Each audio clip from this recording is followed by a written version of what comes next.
અરે સરગમનો વાળ તો વાંકો કરી બતાવો.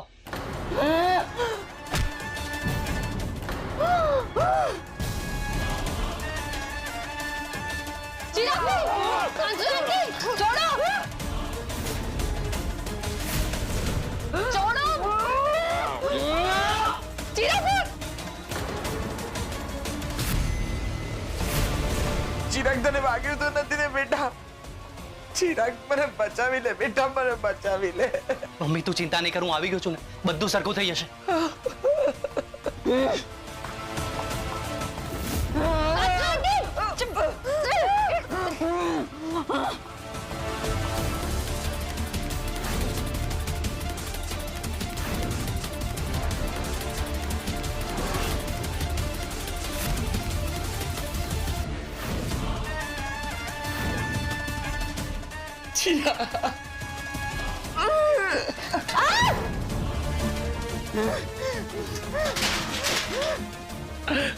સરગમ, સરગમ.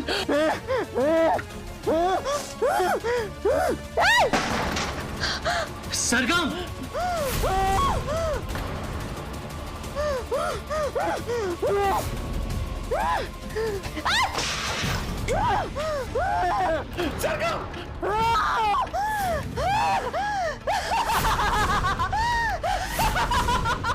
સૂર્યા, તમે તો મમ્મી સબ સૂર્યા!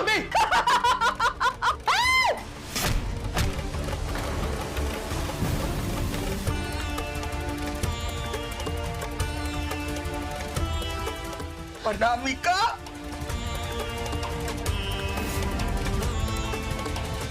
ગણપતિ બાપ્પા મોર્યા, ગણપતિ બાપ્પા મોર્યા. ગણિત, મને લાગે છે કે હવે આપણે ગણપતિ દાદાનું વિસર્જન કરી જ જવું જોઈએ. મને પણ એમ જ લાગે છે. ગણપતિ બાપ્પા મોર્યા, ગણપતિ બાપ્પા મોર્યા. સરગમ, અનામિકાએ મારી સાથે જે કર્યું છે ને, એ જોઈને તો મને લાગે છે કે આને જીવતા જીવ બીજા કોઈ વ્યક્તિઓને નુકસાન પહોંચાડે ને, એ કરતા એને મારી નાખવી ભલી છે. મારી નાખીશ, અને મારી નાખીશ, મારી નાખીશ, મારી નાખીશ, મારી નાખીશ.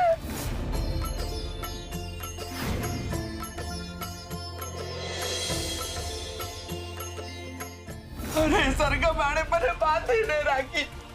મારી સાથે બહુ ખોટું કર્યું છે ચિરાગ.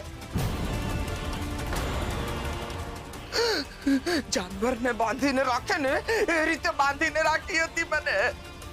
એને પણ ખબર તો પડવી જોઈએ ને કે લજ્જા સાથે આવું કરવાનું શું પરિણામ હોય છે. નહીં છોડવાને, નહીં છોડવાને.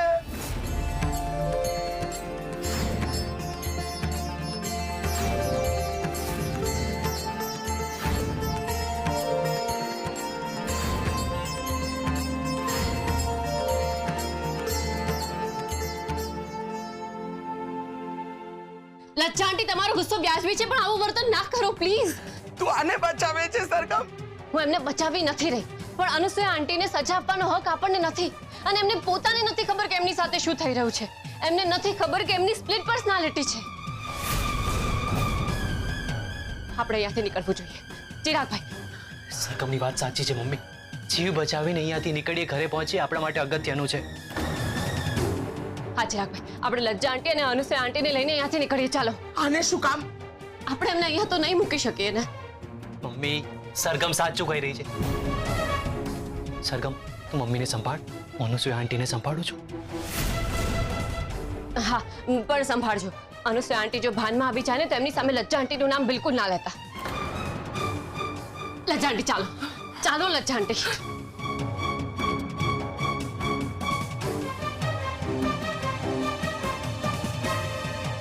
તમે અમારી જમીન પાછી આપવા માટે અમને અહીંયા લઈ આવ્યા છો, એટલે તમે કહેવા શું માંગો છો? તું બહુ ભોળી છે.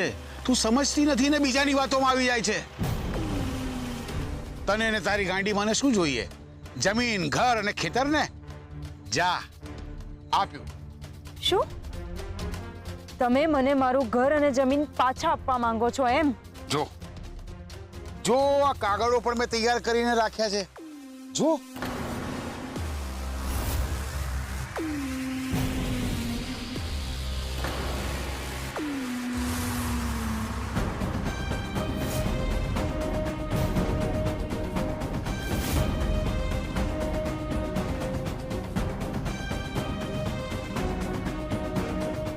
બસ ને.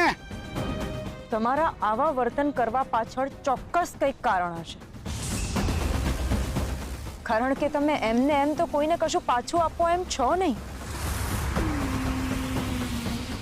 તો પછી આજે મને કેમ મારા ભાગની જમીન પાછી આપવી છે તમારે? મને એટલું લાડ આવે છે ને તારા પર. તું મને બહુ સારી રીતે ઓળખી ગઈ લાગે છે. એકદમ સાચું સમજી તું.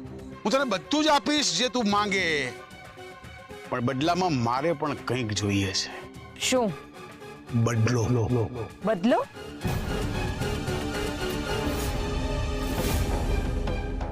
હા, એ શહેરના લોકોએ વગર કામની મારી સાથે દુશ્મની વોરી છે. હવે મારે એમને ઘૂંટણીએ તો લાવવા જ પડે ને, નહીતર મારો ડર જતો રહે બધામાંથી. અને સાવકારીના ધંધામાં ડર એટલે પદ, પ્રતિષ્ઠા અને પૈસો. ડર એટલે પાવર. અને એ તો હું કેવી રીતે જવા દઉં? તારે ધ્વનિત અને સરગમના ઘરમાં રહેવાનું છે અને ત્યાં રહીને એના બાળકને જન્મ આપવાનો છે. શું? હમણાં તો તમે એ બાળકને મારી નાખવાની વાત કરતા હતા, તો હવે અચાનક કેમ આવું ઈચ્છો છો તમે?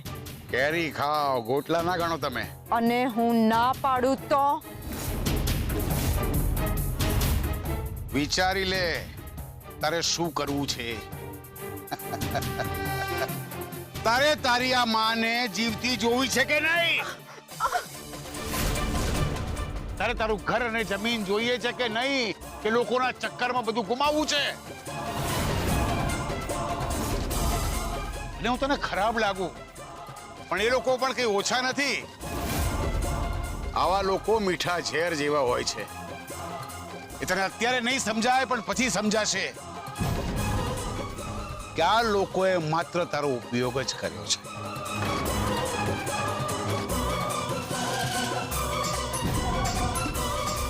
મને લાગે છે તારો ફાયદો એમાં જ છે કે તું એ ઘરમાં રહે અને હું જેમ કહું એમ વર્તન કર.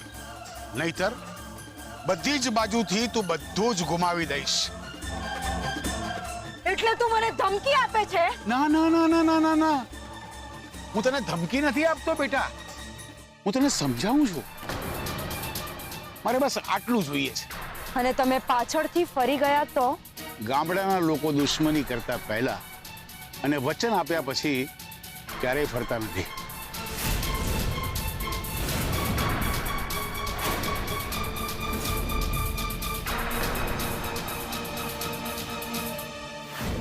સરગમ અને ચિરાગનો કોઈ જ પત્તો નથી. મોટી બા, આ બધામાં રૂપને જમવાનું આપવાનું તો રહી જ ગયું. એની દવાઓ પણ ચાલે છે. તો તમે એને જમાડી દો ને, એને ભૂખ લાગી હશે. હા મોટી બા, હું રૂપ જોડે જઈને આવું. ખબર નહીં આ લોકો ક્યાં ગયા છે. હજી એમનો ફોન લાગતો નથી. ધ્વનિત, હવે મને એ લોકોની ચિંતા થાય છે. હા, સરગમ અને ચિરાગ ક્યાં અને કેવી હાલતમાં હશે? મોટી બા, મોટી બા, મોટી બા, મોટી બા, રૂપ એના રૂમમાં નથી. રૂમમાં નથી એટલે? મને લાગે છે કે રૂપ ઘર છોડીને ચાલી ગઈ છે.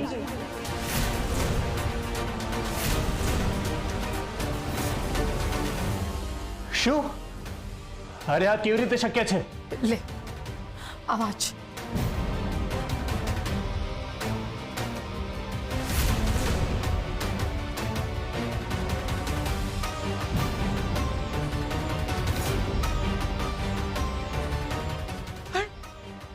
રૂપે આવું શું કામ કર્યું હશે? અને આ લેટર? અરે એના પેટમાં અમારું બાળક છે, એ આવું કેવી રીતે કરી શકે? આ બહુ જ આઘાતજનક ને અસહનીય છે.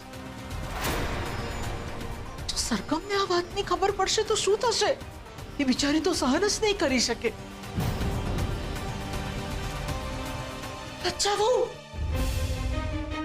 લચ્છા બહુ મોટે બા.